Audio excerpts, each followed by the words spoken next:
Hello students, let's continue with the topic of Standard 8 Civics Chapter 2 Understanding Secularism. So now we start with the next topic, that is why it is important to separate religion from the state. So children, why do we need to separate religion from the state? That means religion should be separate from the state. State is what? Our country, our government, the system should be separate from the religion. That means the country or the state should not follow any particular religion. It should be neutral. So secularism is all about separation of religion from the power of state, and it helps a democratic country to function properly. Almost all countries, children, can you see here in the picture, all countries around the world have more than one religious community residing in them. Out of these religious community, one is a majority religion. For example, children, in India, majority religion is Hindus and minorities are Muslims and Christians. And in America, Christians are in the majority and the minorities are Hindus and Muslims.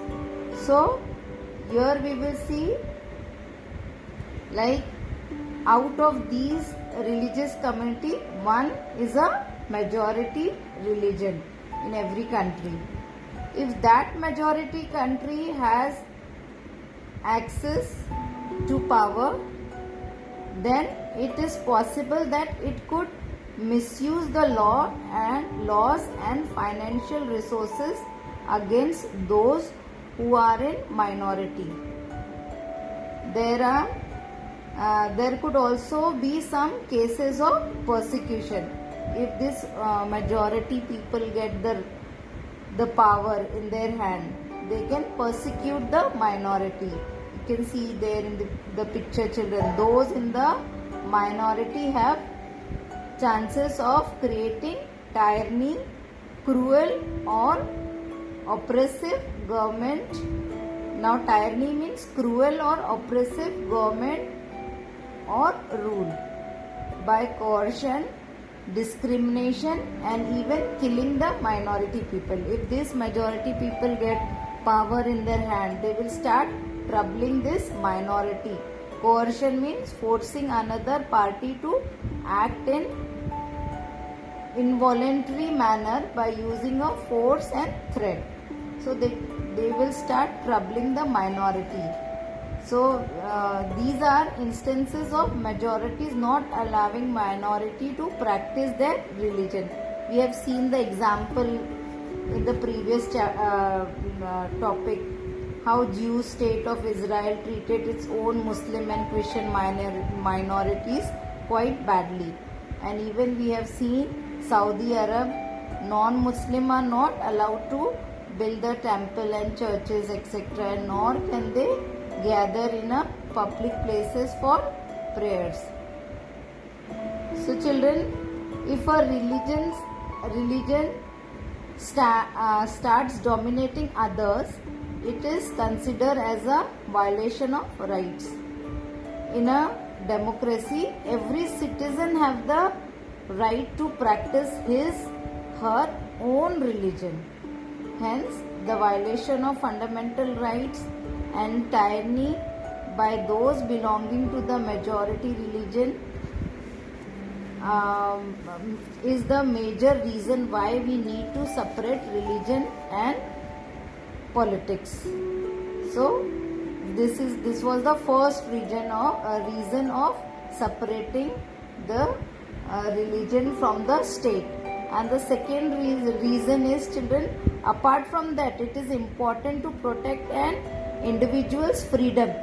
So individual freedom, if he or she wishes to exit from his or her religion and embrace another one, or wishes to have freedom to interpret religious teaching differently.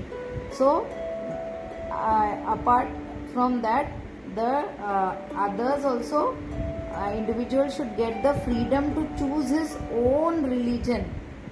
Everybody should get the right to choose his own religion, or even they can interpret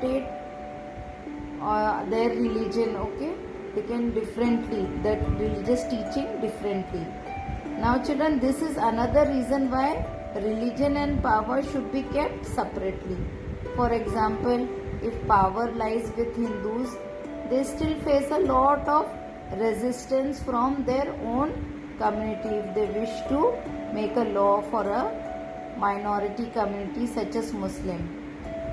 So we have seen in this topic there were two reasons for the separation of religion from the state.